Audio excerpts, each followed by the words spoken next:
Hi everyone, আমি উজ্জ্বল সরকার। Good English ভিডিওতে আপনাদের সবাইকে জানাচ্ছি স্বাগতম। বন্ধুরা, আজকে এই ভিডিওতে আমি আলোচনা করবো যে সিএসএস এর কোনো একটি প্রপার্টির ভ্যালুর মধ্যে কেন আমাদের ইম্পর্ট্যান্ট ওয়ার্ডটিকে ইউজ করতে হয়। সিএসএস এর মধ্যে কোনো প্রপার্টির ভ্যালুর মধ্যে ইম্পর্ট্যান্ট ওয়ার্ডটিকে ইউজ করা হয় যখন আমরা ওই প্রপার্টির ভ্যালুটিকে চেঞ্জ করতে না চাই।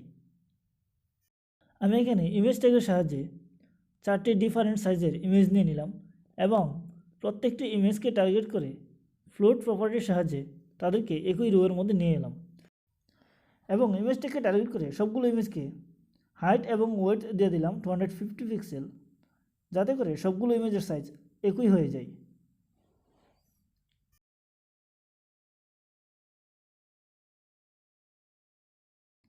এখন যদি আমি চতুর্থ ইমেজটিকে টার্গেট করে অর্থাৎ ফোর্থ ইমেজটিকে টার্গেট করে হাইট এবং ওয়েট দিয়ে দিই 100 পিক্সেল, তাহলে দেখতে পারবো যে ল্যাম্পের ইমেজটি অর্থাৎ চতুর্থ ইমেজটির হাইট এবং ওয়েট কমে গেছে, অর্থাৎ 100 পিক্সেলে রয়ে গেছে।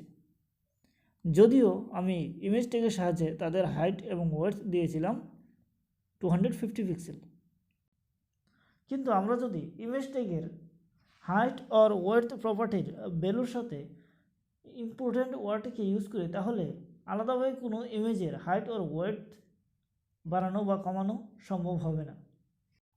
যেমন আমি এখানে ইমেজ ট্যাগের হাইট প্রপার্টির ভ্যালুর সাথে এক্স লিমিটের সাইন নিয়ে ইম্পর্ট্যান্ট ওয়ার্ডটিকে ইউজ করেছি, কিন্তু ওয়েট প্রপার্টির সাথে ইম্পর্ট্যান্ট ওয়ার্ডটিকে ইউজ করিনি।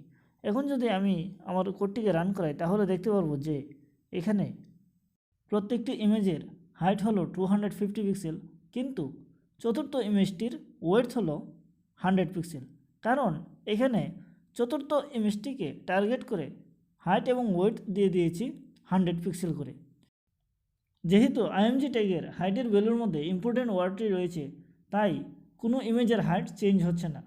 কিন্তু যেহেতু আইএমজি ট্যাগের ওয়েট প্রপার্টির ভ্যালুর মধ্যে কোনো ইম্পর্ট্যান্ট ওয়ার্ড নেই, তাই চতুর্থ ইমেজটির ওয়েট 100 পিক্সেল হয়ে গেছে।